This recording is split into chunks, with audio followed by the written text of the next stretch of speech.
आज हम पढ़ेंगे सॉफ्टवेयर के बारे में। सॉफ्टवेयर होता क्या है, किस तरह से वो काम करता है और क्या अपने काम आता है सॉफ्टवेयर। सबसे पहले ये जानना जरूरी है कि सॉफ्टवेयर होता क्या है। सॉफ्टवेयर होता है एक प्रोग्राम हो सकता है या कई प्रोग्राम का एक समूह हो सकता है, जो क्या कहलाता है, सॉफ्टवेयर कहलाता है। दूसरी भाषा में हम सॉफ्टवेयर इसे बोल सकते हैं जो कंप्यूटर हार्डवेयर होते हैं, उन हार्डवेयरों को निर्देश देने का एक माध्यम है, वो होता है आपका सॉफ्टवेयर। सॉफ्टवेयर को हम बेसिकली दो भागों में बांट सकते हैं।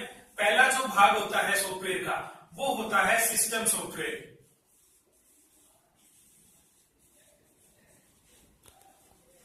दूसरा जो भाग होता है सॉफ्टवेयर का, वो होता है एप्लीकेशन सॉफ्टवेयर।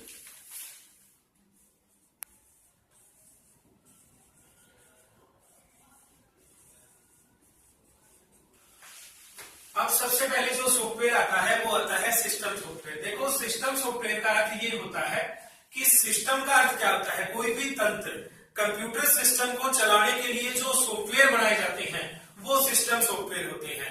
सिस्टम सॉफ्टवेयर एक सिंगल प्रोग्राम न होके कई प्रोग्राम का एक समूह होता है, जो मिलके क्या बनाते हैं, एक सिस्टम सॉफ्टवेयर बनाते हैं। सिस्टम सॉफ्टवेयर के बिना आपका कंप्यूटर स्टार्ट भी नहीं हो सकता है। एक सिस्टम सॉफ्टवेयर में बेसिकली चार प्रकार के आपके प्रोग्राम होते हैं जो मिलके एक सॉफ्टवेयर बनाते हैं। सबसे पहला जो प्रोग्राम होता है वो होता है ऑपरेटिंग सिस्टम।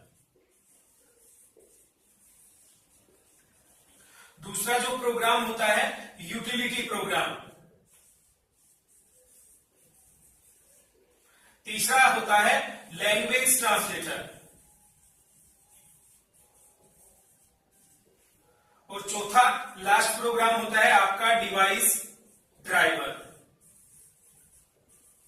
ये चारों प्रकार के प्रोग्राम मिलकर एक सिस्टम सॉफ्टवेयर बनाते हैं और हर प्रोग्राम एक सिस्टम सॉफ्टवेयर में अलग अलग वर्किंग करता है। सबसे पहला जो प्रोग्राम आता है वो होता है ऑपरेटिंग सिस्टम। ऑपरेटिंग सिस्टम क्या होता है, एक ऐसा प्रोग्राम होता है जो यूजर और कंप्यूटर के मध्य बातचीत करवाने का काम करता है। जैसे आपका आती है विंडो।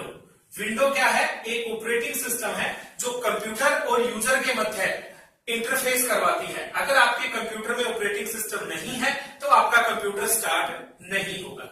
उसके बाद में आता है यूटिलिटी प्रोग्राम। यूटिलिटी प्रोग्राम होते हैं ऐसे सर्विस प्रोग्राम होते हैं या सेवा देने वाले प्रोग्राम होते हैं जो कंप्यूटर में कोई भी समस्या आ रही है, उस समस्या को वहां से हटाने का काम करते हैं यूटिलिटी प्रोग्राम। जैसे आपका एंटीवायरस प्रोग्राम। एंटीवायरस क्या करता है, कंप्यूटर में कोई भी वायरस आ रहा है या कोई भी अवांछित प्रोग्राम है, उसको वहां से हटाने का काम करता है। फिर आता है लैंग्वेज ट्रांसलेटर। इसको बोलते हैं भाषा अनुवादक। ये क्या करते हैं, जो यूजर की भाषा है उसको कंप्यूटर की भाषा या बाइनरी भाषा में बदलने का काम करते हैं। जैसे आपका कंपाइलर।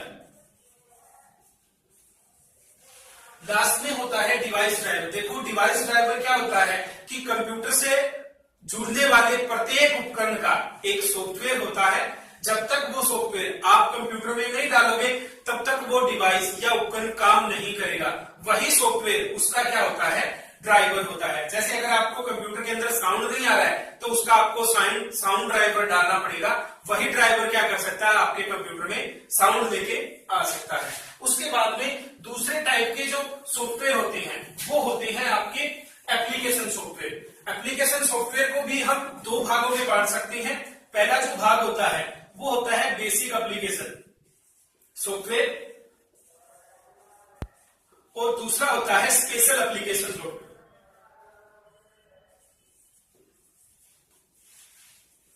सबसे पहले जो एप्लीकेशन सॉफ्टवेयर है वो होते क्या है।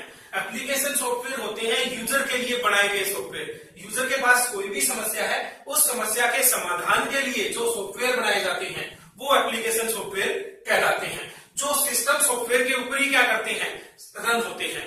बिना सिस्टम सॉफ्टवेयर आपके एप्लीकेशन सॉफ्टवेयर नहीं चल सकते। सबसे पहला जो सॉफ्टवेयर आता है सिस्टम एप्लीकेशन सॉफ्टवेयर के अंदर बेसिक एप्लीकेशन सॉफ्टवेयर आता है। बेसिक एप्लीकेशन सॉफ्टवेयर वे सॉफ्टवेयर होते हैं जो क्या करते हैं, रोजगार के लगभग सभी क्षेत्रों में अपने काम आते हैं। जैसे आपका एमएस ऑफिस जो प्रोग्राम होता है वो क्या है, आपका एक बेसिक एप्लीकेशन सॉफ्टवेयर है जिसको हम क्या करते हैं, हर जगह यूज करते हैं बेसिकली। उसके बाद में आती है special application software. Special application software वे सॉफ्टवेयर होते हैं जो किसी विशेष क्षेत्र के लिए बनाए जाते हैं। जैसे अपना डीटीपी प्रोग्राम है, जो क्या करता है, जितना भी डिजाइनिंग का काम है, जैसे किसी भी फोटो को डिजाइन करना हो, पेज को डिजाइन करना हो, या किसी भी प्रकार का कोई भी लोगो अगर आपको यूज करना हो, तो डीटीपी प्रोग्राम के माध्यम से वो काम आप कर सकते हैं।